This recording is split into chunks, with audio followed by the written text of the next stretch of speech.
کرگس کا جہاں اور ہے، شاہی کا جہاں اور۔ بسم اللہ الرحمن الرحیم۔ السلام علیکم ناظرین، پروگرام شاہی کا جہاں کے ساتھ میں ہوں آپ کا میزبان عاطف بٹ۔ علامہ اقبال نے اسلام جیسے دائمی مذہب کے تقریباً ہر پیغام کو اپنے کلام میں جگہ دی ہے۔ یہی وجہ ہے کہ ان کے کلام میں پائی جانے والی یہ انفرادیت ان کے کلام کو امر بنا گئی ہے، اور ان کا کلام آج 70 یا 80 برس بعد ہی نہیں بلکہ آنے والے زمانوں میں بھی اسی طرح زندہ و جاوید رہے گا جس طرح یہ آج ذوق و شوق سے پڑھا جا رہا ہے۔ اقبال کے کلام میں مسلمانوں کے ہاں پائے جانے والے عقائد کو بھی موضوع بنایا گیا ہے، اور ان عقائد میں خشت اول کی حیثیت رکھنے والے عقیدہ توحید کو خصوصی اہمیت دی گئی ہے۔ عقیدہ توحید مسلمانوں کے ان عقائد میں سے ہے جسے اگر نکال دیا جائے تو مسلمانوں کے عقائد کی عمارت کھڑی رہنا ممکن ہی نہیں ہے۔ اقبال نے اپنے کلام میں نقطہ توحید کو کس طرح سمویا ہے، اس پر بات کرنے کے لیے ہم نے آج اپنے اسٹوڈیوز میں دعوت دی ہے ڈاکٹر مختار احمد اعظمی صاحب کو۔ اعظمی صاحب منہاج یونیورسٹی میں ڈین آف لینگویجز ہیں، اور اس کے علاوہ آپ صدر شعبہ اردو ہیں۔ اعظمی صاحب سے بات کا آغاز کرتے ہیں۔ اعظمی صاحب خوش آمدید۔ یہ بتائیے گا کہ اقبال نے اپنے کلام میں نقطہ توحید کو جو خصوصی موضوع بنایا ہے، اور اس میں خاص طور پہ انہوں نے یہ جو کہا ہے کہ باطل دوئی پسند ہے، حق لا شریک ہے، شرکت میانہ حق و باطل نہ کر قبول، تو یہ جو پیغام ہے یہ اقبال کے ہاں جو ایک انفرادیت سمو دیتا ہے، اس کو اور کہاں کہاں دیکھتے ہیں آپ؟ بسم اللہ الرحمن الرحیم۔ سب سے پہلے تو اہل پیغام کا شکریہ کہ انہوں نے ایک نہایت جاندار اور ایک شاندار سلسلہ شروع کیا ہے، مبارکباد پیش کرتا ہوں۔ جہاں تک اقبال کے ہاں فلسفہ توحید، نظریہ توحید کا تعلق ہے، وہ ایک بجلی کی رو کی طرح بچپن سے لے کر ان کے آخر تک وہ جاری و ساری رہتا ہے۔ باقی نظریات میں ان کے کہیں نہ کہیں کوئی تبدیلی ہے، جیسے وطنیت کا نظریہ ہے، بعد میں وہ تبدیل ہو گیا ملی نظریے میں، لیکن جہاں تک توحید کا تعلق ہے اور توحید کے ساتھ ہی جو لازم و ملزوم ہے وہ رسالت ہے، یہ دونوں گویا ان کو ودیت ہوئے اپنے والدین کی طرف سے، اور وہ اس پہ پھر حیرانی کا اظہار بھی کرتے ہیں کہ کافر ہندی ہوں میں، دیکھ میرا ذوق و شوق، میں کوئی پیدائشی مسلمان نہیں ہوں بلکہ میرے چند پشتوں پہلے میرے آباء و اجداد مسلمان ہوئے، اور میرا ذوق و شوق دیکھو۔ تو والد کی تربیت، ان کی والدہ محترمہ کی تربیت، پھر اس کے بعد مولوی سید میر حسن کی شاگردی، گویا وہ سونے پہ سہاگا، پھر لاہور میں آمد کے بعد ان کے خیالات میں اور کچھ تبدیلی، لیکن یہ اللہ کے ساتھ ایک جو تعلق تھا یہ اس عنفوان شباب میں بھی ساتھ ہی ساتھ وہ ایک بیتابی کی لہر ان کے اندر بڑھتی جاتی۔ تیرے عشق کی انتہا چاہتا ہوں، میری سادگی دیکھ کیا چاہتا ہوں۔ بالکل۔ اب یہ صرف ایک مجازی شعر نہیں ہے، ایک غزل کا شعر نہیں ہے، وہ بھی اپنی جگہ، دونوں اس کے اندر تقاضے پورے کیے گئے۔ یعنی عشق مجازی کی طرف بھی اس کا مفہوم جا سکتا ہے، لیکن در حقیقت آگے اگر آپ جائیں گے اور اقبال کی شخصیت اور اس کی ذات کو سامنے رکھیں گے تو وہ تو ایک توحید کے سفر پہ نکلا ہوا ہے، اس حقیقت عظمیٰ کی تلاش میں ہے۔ تو میرا شوق دیکھ، میرا انتظار دیکھ، میں تیرے انتظار میں ہوں، اور باغ بہشت سے مجھے حکم سفر دیا تھا کیوں، کارے جہاں دراز ہے میرا انتظار کر۔ بالکل ڈاکٹر صاحب، یہ جو آپ نے بات کہی کہ عشق حقیقی خصوصی موضوع بنا ہے اقبال کے ہاں، اور خاص طور پہ اللہ کی ذات کے ساتھ لگاؤ، وابستگی، اور اگر ہم ایک وہ پنجابی اصطلاح استعمال کریں کہ جڑت جو ہے اللہ کی ذات کے ساتھ، وہ ایک خاص سطح پہ دکھائی دیتی ہے، اور پتہ چلتا ہے کہ کس طرح وہ عشق حقیقی میں ڈوبے ہوئے ہیں، اور کس طرح وہ عشق حقیقی کو خالص عشق مانتے ہیں۔ تو اس حوالے سے ہماری رہنمائی کیجئے کہ عشق حقیقی کے مقامات کو اقبال نے جس طرح اپنے ہاں جگہ دی ہے، وہ عام لوگوں کی رہنمائی کس طرح ہوتی ہے؟ میں جی اسی سلسلے میں اگر ہم ترتیب وار کو ذکر کریں تو وہ پھر زیادہ موزوں ہوگا کہ ابھی اقبال طالب علم ہے، ہندوستان میں رہ رہے ہیں، لیکن اندر کہیں نہ کہیں وہ شعلہ بھڑک رہا ہے، وہ ایک چنگاری ہے جو شعلہ بننا چاہتی ہے، وہ جو ایک ذات اعلیٰ کیا ایک ملاقات اور اس سے ایک تعلق، مثلا پہلی ان کی نظم ہمالہ اگر آپ دیکھیں گے تو اس میں بھی وہ یہ کہتے ہیں کہ ایک جلوہ تھا کلیم طور سینہ کے لیے، اور تو سراپا دید ہے چشم بینا کے لیے، اور پھر اس کی مناسبت طور سینہ کے ساتھ ہے۔ اب طور سینہ میں حضرت موسیٰ علیہ السلام نے کیا ہے آپ جانتے ہیں اچھی طرح سے کہ وہ اللہ میاں دکھا دے نا اپنا آپ، وہ ایک بےتابی جو موسیٰ علیہ السلام کے اندر تھی، بے چینی ہے، ایک جلالی پیغمبر تھے، تو وہی ان کے اندر ہے۔ کبھی یہ حقیقت منتظر نظر آ لباس مجاز میں کہ ہزاروں سجدے تڑپ رہے ہیں میری جبین نیاز میں۔ اور کیا ہے وہ شعر کہ پھول ہے صحرا میں یا پریاں قطار اندر قطار، اودے اودے نیلے نیلے پیلے پیلے پیرہن، اور اسی منظر کو آگے بڑھاتے ہوئے پھر کدھر وہ اس کی توجہ مرکوز کرتے ہیں کہ تو اگر میرا نہیں بنتا نہ بن، اپنا تو بن، اپنے من میں ڈوب کر پا جا سراغ زندگی۔ اور اس میں ہر قدم ان کا کامیابی کی طرف بڑھتا جاتا ہے۔ بالکل، اور خاص طور پہ یہ جو ان کے سفر کے مدارج آپ نے ابھی بیان کیے ہیں، ان میں خاص طور پہ ہمیں ایک مماثلت دکھائی دیتی ہے سیدنا ابراہیم کے سفر کے ساتھ۔ بالکل، اور وہ خود بھی ایک جگہ کہتے ہیں کہ یہ دور اپنے براہیم کی تلاش میں ہے، صنم کدا ہے جہاں لا الہ الا اللہ۔ تو وہ لا الہ الا اللہ کا جو پیغام ہے، اس میں جو اللہ کی الوہیت کا اعلان ہے، اس کی تلاش میں انہوں نے پوری زندگی ایک سفر کیا ہے، اور وہ سفر تدریجی مراحل سے گزرتا ہوا ان کی زندگی کے آخری حصے میں جا کر اپنی تکمیل کو پہنچا ہوا دکھائی دیتا ہے۔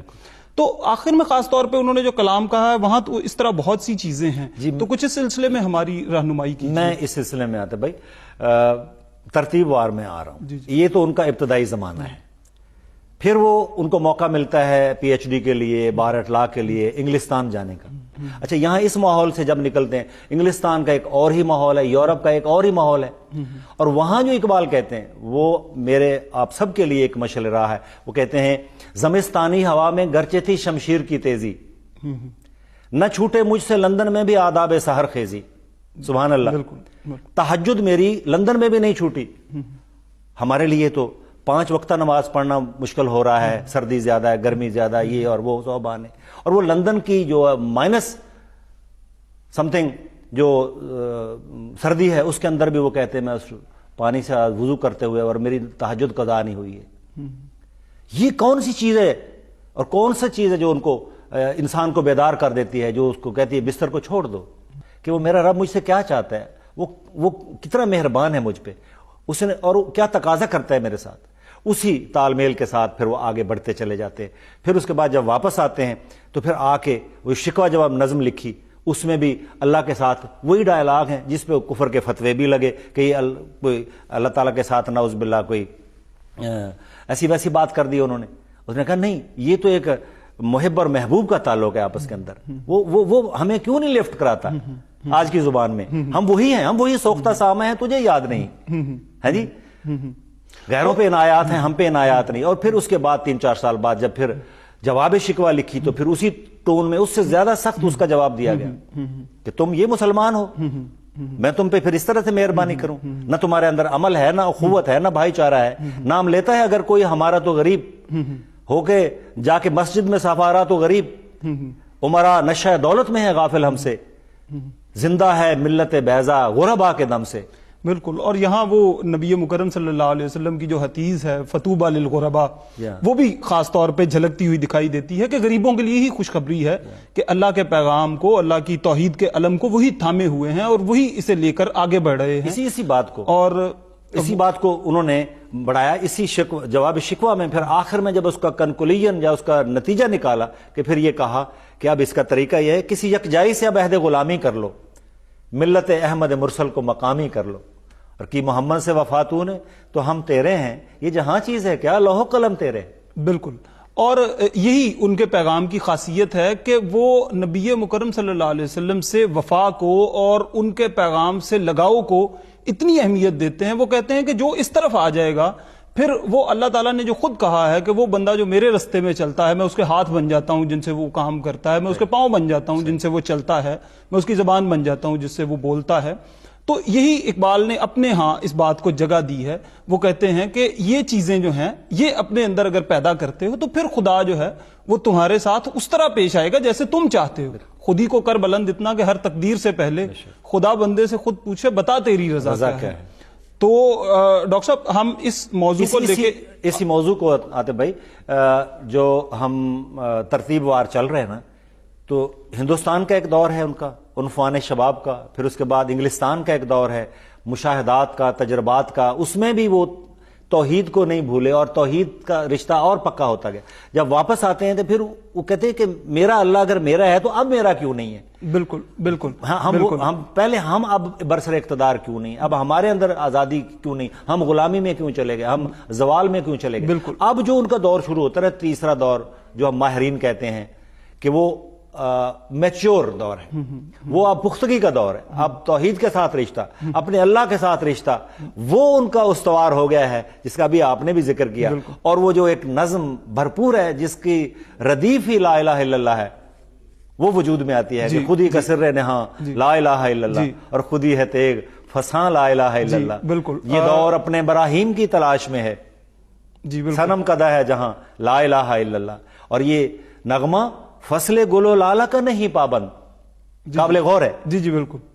کہ یہ نغمہ توحید جو ہے یہ ضروری نہیں کہ مسلمان ہی اس کو الاپیں گے. مسلمان اگر اس کو نہیں دہرائیں گے اور اگر وہ زوال میں چلے جائیں گے، نماز چھوڑ دیں گے، روزہ چھوڑ دیں گے، اللہ کے احکامات چھوڑ دیں گے، نبی سے محبت چھوڑ دیں گے، تو پھر ان کے ساتھ بھی وہی سلوک ہوگا جو دوسروں کے ساتھ ہے. اور پھر میں کسی قرآن کی آیت کا ترجمہ کہ میں کسی پھر دوسری قوم کو کھڑا کر دوں گا. بالکل بالکل. ہے یہاں یورش تاتار کے افسانے سے پاسباں مل گئے کعبے کو صنم خانے سے. جی. تو پھر یہ نظم جو ہے گویا آگے آپ دیکھیں گے، آگے جتنی ان کا کلام ہے نا اس میں کہیں لا الہ الا اللہ پورا ہے، کہیں لا الہ ہے، کہیں الا اللہ ہے، کہیں ہو ہے. یعنی اسی کلمے کے جو ہے نا انداز میں وہ کبھی تھوڑا کبھی زیادہ ان کے مصروں کے اندر وہ گونجتا ہے سارے. بالکل بالکل. ڈاکٹر صاحب یہی جو نقطہ توحید کے حوالے سے اقبال کے ہاں ایک بحث ایسی پائی جاتی ہے جو ان کے کلام میں بڑھتی ہی چلی جاتی ہے. اس پہ ہم مزید بات کریں گے. یہاں ہمیں ایک وقفہ لینا ہے. ناظرین وقفے کے بعد ہم دوبارہ حاضر ہوتے ہیں اور ڈاکٹر مختار احمد عزمی صاحب سے نقطہ توحید اور اقبال کے کلام کے حوالے سے ہماری گفتگو جاری رہے گی. ہمارے ساتھ رہیے گا. نرگس کا جہاں اور ہے، شاہی کا جہاں اور، نرگس کا جہاں اور ہے، شاہی کا جہاں اور. ناظرین وقفے کے بعد خوش آمدید. ہمارے ساتھ ڈاکٹر مختار احمد عزمی موجود ہیں. ہم ڈاکٹر صاحب سے اقبال کے کلام میں نقطہ توحید کے حوالے سے بات کر رہے ہیں. ڈاکٹر صاحب وقفے پر جانے سے پہلے آپ بتا رہے تھے کہ اقبال نے کس طرح اپنے کلام میں کہیں لا الہ الا اللہ کی بات کی ہے، کہیں صرف الا اللہ کو جگہ دی ہے، کہیں لا الہ جو ہے اس کو موضوع بنایا ہے. تو اس حوالے سے ہماری رہنمائی کیجئے کہ اور کہاں کہاں اس بنیادی عقیدے کو لے کر اقبال چل رہے ہیں. جیسا کہ میں نے پہلے عرض کیا کہ ان کے یہ تیسرا دور جو ہے اب یہ ان کی ایک بھرپور دور ہے جس میں کوئی شک و شبہ نہیں ہے. پہلے میں تو تلاش ہے، کبھی مٹی کی مورتوں کا، کبھی پہاڑوں میں، کبھی دریاؤں میں.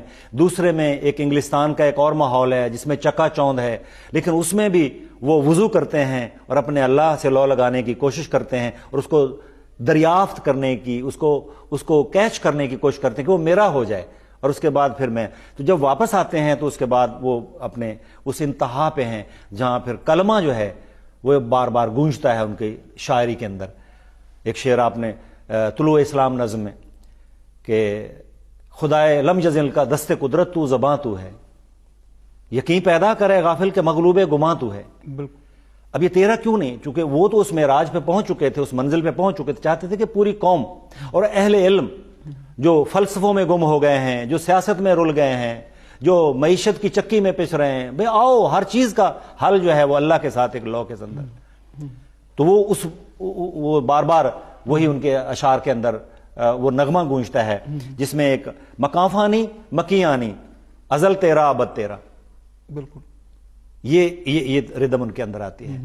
خدا کا آخری پیغام ہے تو، جاویداں تو ہے.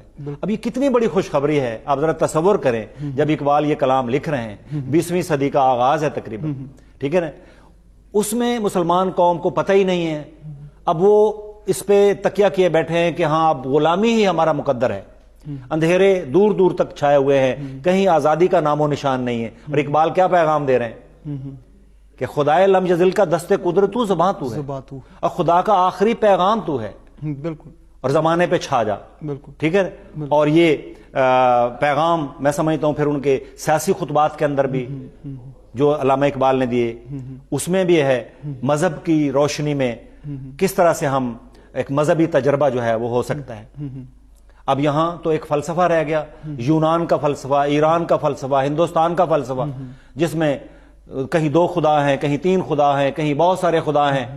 اقبال ایک واحد ذات لا شریک کے پیروکار ہے، اسی سے اس کا محبت ہے اور اسی کے ساتھ دوستی ہے، اور وہ ساری حاجات کو پوری کرنے والا ہے. اور پھر اس کا ایک نبی ہے پیارا سا، محمد رسول اللہ صلی اللہ علیہ وسلم، اور اس کے ساتھ ایک عشق اور ایک محبت ہے. اور اسی کے رنگ میں اور اسی سوز میں اقبال جو ہے وہ ساری کی ساری شاعری باقی انہی کی. بالکل. جیسے ہم نے آغاز میں بات کی تھی کہ اقبال نے اپنے ہاں جو کہا ہے کہ باطل دوئی پسند ہے، حق لا شریک ہے، شرکت میانہ حق و باطل نہ کر قبول. اقبال تو ڈاکٹر صاحب آپ مجھ سے بہتر جانتے ہیں اور ہماری رہنمائی بھی کیجیے گا اس ضمن میں کہ اقبال تو یہاں تک پہنچ جاتے ہیں کہ غیر اللہ کا خوف بھی جو ہے وہ بھی شرک ہے. یعنی انہوں نے اپنے ہاں ایک جگہ کہا ہے کہ ہر کے رمز مصطفیٰ فہمیدہ است، شرک را در خوف مزمر دیدہ است، کہ ہر وہ جسے نبی مکرم صلی اللہ علیہ وسلم کے پیغام کی سمجھ آ گئی ہے اسے یہ پتا چل گیا ہے کہ غیر اللہ کا خوف بھی جو ہے وہ شرک ہے. بے شک. تو یہ جو غیر اللہ سے ڈرنا ہے اس کو اقبال نے کہاں کہاں باطل قرار دیا ہے، اس حوالے سے ہماری اس حوالے سے میں ایک بڑا اہم نقطہ آپ کی خدمت میں پیش کرنا چاہوں گا کہ ہندوستان جہاں اقبال واپس آئے، جس کی سیاست میں بھی حصہ لیا، پھر وہ شاعری تخلیق کر رہے ہیں، وہاں دنیا کی 2 عیار ترین قوموں سے واسطہ پڑ رہا ہے. ایک انگریز ہیں اور دوسرے وہ ہندو ہیں. اب اقبال کا یہ یقین ہی تھا، خدائے لم یزل کی ذات پہ یہ یقین تھا، اور حضور مکرم صلی اللہ علیہ وسلم سے ان کی محبت تھی، یہ عشق تھا جو نہ صرف ان کی نجات کا ذریعہ بنا بلکہ 2 عیار ترین قوموں کے ہاتھوں سے آزادی چھین کر ایک ملک ہمیں وہ دے دے. اور اسی ملک کے لیے وہ جو شعر وہ کہہ گئے، سبق پھر پڑھ صداقت کا، عدالت کا، شجاعت کا، لیا جائے گا تجھ سے کام دنیا کی امامت کا. بالکل. میں یہی عرض کرنا چاہوں گا کہ اس وقت ہم اس مقام پہ ہیں کہ اقبال جو ہمارے بارے میں چشم تصور سے دیکھتے تھے، اور اقبال کا یقین اتنا پختہ تھا کہ 1930 کے خطبہ الہ آباد میں بھی وہ یہ الفاظ آپ غور کریں، وہ کہتے ہیں میری آنکھیں دیکھ رہی ہیں. یہ نہیں کہ میرا خیال ہے کہ ایسا ہو جانا چاہیے، پورے یقین کے ساتھ، حق الیقین، کہ میری آنکھیں دیکھ رہی ہیں کہ ہندوستان کے شمال مغربی صوبوں میں ایک علاقوں میں ایک نئی ریاست کا ظہور ہوگا. اور جس کا اس نے اقبال نے برسوں پہلے کہا تھا کہ میرے عرب کو آئی ٹھنڈی ہوا جہاں سے، میرا وطن وہی ہے، میرا وطن وہی ہے. بالکل بالکل بالکل. تو یہی وہ علاقہ ہے جو اسلام کی خوشبو کا امین ہے، جس کی نبی مکرم صلی اللہ علیہ وسلم نے بھی آپ نے بشارتیں سنائیں اور اس پہ اظہار فخر فرمایا، اور اقبال بھی اسی پہ اظہار فخر فرماتے ہیں. یہ سارے کا سارا توحید اور رسالت کے ساتھ منسلک ہے. بالکل. اور سیدھی بات ہے، اقبال کے بعد بڑے شاعر آئے، اقبال کے زمانے میں بڑے شاعر تھے، ابھی بھی ہیں، پیدا بھی ہوتے رہیں گے، لیکن اقبال جیسا مائیں بچے جنتی ہیں ایسے بہادر خال خال، اقبال جیسا شاید اور کوئی نہیں پیدا ہوگا. اور اس کی وجہ بھی یہ ہے کہ اقبال کا تعلق اس ذات سے ہے جو لا زوال ہے. بالکل بالکل بالکل. بلکہ اقبال تو ڈاکٹر صاحب اپنے ہاں جو ایک بات کرتے ہیں کہ گر خدا داری ز غم آزاد شو، از خیال بے شکم آزاد شو. یعنی اگر تمہیں خدا مل گیا ہے، اگر خدا تمہارے ساتھ ہے تو پھر تم ہر دکھ سے، ہر غم سے آزاد ہوئی. جو قرآن نے کہا ہے لا تحزنوا ولا تہنوا، کہ تمہیں غم نہیں ہے نہ تمہیں افسوس ہے، تم ان سے پاک ہو جاؤ. اگر تم مومن ہو تو غالب تم ہی رہو گے. اور یہی میں آپ سے چاہوں گا کہ آپ اسی بات کو آگے بڑھاتے ہوئے ہمیں بتائیں کہ اقبال نے اور کہاں کہاں ہماری ہمت بندھائی ہے، کہ عقیدہ توحید کہاں ہمارے لیے ایک ایسی ڈھال بنتا ہے کہ زندگی کے ہر مرحلے پہ وہ ہمیں مصائب سے پناہ دیتا ہے، مصائب سے ہمیں بچاتا ہے. اس میں جو اقبال کا جو مین کنٹریبیوشن ہمارے لیے وہ یہ ہے کہ اقبال نے تصور خدا کو ایک محض تصوراتی چیز نہیں بنایا، ایک ڈیکوریشن کی چیز نہیں بنا دیا، ایک فلسفی کی چیز نہیں بنا دیا، ایک عام ڈسکشن کی چیز نہیں ہے، یہ تو محسوس کرنے کی ایک چیز ہے۔ وہ زندہ خدا ہے جس کو اقبال نے دریافت کیا ہے۔ اور اس کے لیے ایک سادہ سی مثال، جیسے ہم کہتے ہیں ایک شیر ہے اور ایک شیر کی تصویر ہے، تصویر وہ بھی شیر کی ہے لیکن اس تصویر کا نہ وہ روب ہے، نہ اس کا کوئی فائدہ ہے، نہ اس کا نقصان ہے، لیکن جو ایک شیر سامنے بیٹھا ہے۔ اسی طرح سے اگر اللہ کو ہم نے خود اپنی ذات میں تجربہ کیا ہے، یہ اس کا خطبہ جو ہے نا، مذہبی تجربہ یہی ہے کہ اللہ کا جو ایک تجربہ ہے کہ اللہ ہے میرے ساتھ۔ جس طرح حضرت علی کرم اللہ وجہ کا بڑا مشہور آپ نے سنا کہ ایک یہودی نے دریافت کیا کہ عقلی ثبوت کیا ہے خدا کا۔ اس نے کہا آپ نے کوئی بحری سفر کیا ہے کبھی کشتی میں؟ کہا ہاں جی۔ اس نے کہا کبھی کشتی ڈگمگائی، طوفان میں گر گئی؟ اس نے کہا ہاں۔ تو پھر بھی بچنے کی کوئی امید ہوتی ہے؟ اس نے کہا جی۔ تو اس نے کہا وہ امید کیسے ہے؟ ہر طرف تو طوفان ہے، کشتی ڈوب رہی ہے، طے شدہ ہے کہ ڈوبے گی، پھر بھی اس امید کا نام خدا ہے ہمارے ہاں۔ تو یہ ذات میں تجربہ ہو جائے، ہم سب کو اس کا تجربہ ہو جائے۔ اور اقبال نے ایسا تجربہ کیا، ہمارے سامنے ایک لائیو ایکسپیرینس ہے کہ پاکستان کا دور دور تک نام و نشان نہیں تھا، نہ انگریز دینا چاہتے تھے، نہ ہندو ہمیں دینا چاہتے تھے، بین الاقوامی سیاست بھی ہمارے حق میں نہیں تھی، لیکن پھر بھی یہ ایک معجزہ ظہور پذیر ہوا۔ یہ اقبال کے اسی کلام کا اثر ہے جس میں اللہ تعالیٰ کی محبت وہ ایک ایک شعر میں جھلکتی ہے، ایک ایک مصرے میں جھلکتی ہے اقبال کی۔ بالکل بالکل۔ اور خاص طور پہ یہ ابھی جو امید کی بات کی آپ نے، اس حوالے سے اقبال نے ابھی طلوع اسلام کا آپ حوالہ دے رہے تھے، تو اس میں جو آخری شعر میں کہا ہے کہ مسلم استی سینہ را از آرزو آباد دار، ہر زماں پیش نظر لا یخلف المیعاد دار۔ تو یہ جو اللہ کی ذات کے ساتھ ایک وابستگی ہے اور اس کے عہد کو جو مان لینا ہے کہ وہ اپنے وعدے سے نہیں پھرتا، بس ضرورت اس امر کی ہے کہ ہم اس کے ساتھ جڑے رہیں اور ہر گھڑی جو ہے اس بات کو مستحضر رکھیں کہ اللہ کی ذات جو ہے وہ موجود ہے، وہ دیتی ہے، وہ پالتی ہے، وہ پروردگار ہے، تو پھر ہمیں کوئی غم، کوئی دکھ، کوئی تکلیف نہیں ہے، اور وہ امید جو ہے وہ ہمارے ساتھ ساتھ سفر کرتی جائے گی۔ تو میں چاہوں گا یہ امید کا پیغام جو عقیدہ توحید کے حوالے سے ہے خاص طور پہ، اس پہ ہماری رہنمائی فرمائیے۔ اس میں جیسے کہ ابھی آپ نے کہا کہ وہ بشارتیں دیتے ہیں، اللہ تعالیٰ سے محبت کا پہلا نتیجہ ایک عام انسان کے لیے، پوری قوم کے لیے، کہ وہ کبھی مایوس نہیں ہوتی۔ لا تقنطوا من رحمت اللہ۔ جب اللہ اس کے ساتھ ہے، جب نبی مکرم غار ثور میں ہیں یا جب کفار ان کا پیچھا کر رہے ہیں، تو اس وقت بھی کوئی خوف اور ڈر نہیں ہے۔ اللہ کا بندہ کبھی مایوس نہیں ہوتا۔ محمد صلی اللہ علیہ وسلم سے، عربی سے تعلق رکھنے والا کبھی مایوس نہیں ہوتا۔ غلامی کی گھٹا ٹوپ چادر اوڑے ہوئے بھی ہے پورا ہندوستان، مگر پھر بھی وہ روشنی کی امید کرن ایک دیکھ رہے ہیں۔ تو یہی ان کی روشنی جو ہے یہ آگے ان کے پورے کلام کے اندر جاری و ساری ہے، جس میں وہ ایک جگہ کہتے ہیں تو راز کن فکاں ہے اپنی ہستی پہ عیاں ہو جا، تو راز کن فکاں ہے اپنی ہستی پہ عیاں ہو جا، خود ہی کا رازداں ہو جا، خدا کا ترجمہ ہو جا۔ اب یعنی وہ مقام آ گیا ہے اقبال کی شاعری میں، ایمان کی وہ پختگی کہ پہلے وہ خدا کو تلاش میں تھے، جب خدا مل گیا تو پھر وہ سب کو یہ پیغام دیتے ہیں کہ آؤ اسی خدا کے تم بھی سارے ترجمانی کرنے والے بن جاؤ۔ یہ خدا ہم سے کیا چاہتا ہے؟ ایک مفکر نے بڑی خوبصورت بات کہی ہے، میں اسے دہرانا چاہوں گا۔ انہوں نے کہا کہ ہماری ساری تہذیب کا نچوڑ دعا ہے۔ جب ہم سر عبودیت جھکا دیتے ہیں کسی سپر پاور کے سامنے، جس کو ہم اللہ کہتے ہیں، جو رحمان ہے، جو رحیم ہے، جو قہار ہے، جو غفار ہے، کتنے ناموں سے اس کو ہم یاد کرتے ہیں جی۔ وہ دلوں کے حال جانتا ہے، دلوں کے بھید جانتا ہے، وہ بگڑی کو بنا سکتا ہے، وہ رات میں سے دن اور دن میں سے رات پیدا کرتا ہے۔ یہ ساری چیزیں اس اللہ تبارک و تعالیٰ کی حسن ذات ہیں۔ یہ کائنات کے اندر اسی کے جلوہ ہر طرف ہمیں نظر آتا ہے۔ تو اقبال جو ہے پھر وہ کہتے ہیں کہ اب آؤ اس خدا کے ترجمان بن جاؤ۔ بالکل۔ اس ترجمانی کے لیے وہ کہتے ہیں ہاں پھر ایک ملک ہونا چاہیے، ایک قوم، ایک ملت ہونی چاہیے جو پھر پوری دنیا میں وہ میسج عام کرے، جو اس پیغام کو عام کرے۔ بالکل۔ ڈاکٹر صاحب ہمیں یہاں ایک وقفہ لینا ہے اور وقفے سے واپس آ کر ہم اسی پیغام کو آگے بڑھا کر اس پہ بات کریں گے کہ اقبال کس طرح ملت کے تصور کو لے کے اسے خدا کے تصور سے جوڑتے ہوئے انسانوں کے لیے ایک رستہ تلاش کرتے ہیں۔ ناظرین، ہمارے ساتھ ڈاکٹر مختار احمد اعظمی صاحب موجود ہیں اور اقبال کے کلام میں نقطہ توحید کے حوالے سے بات ہو رہی ہے۔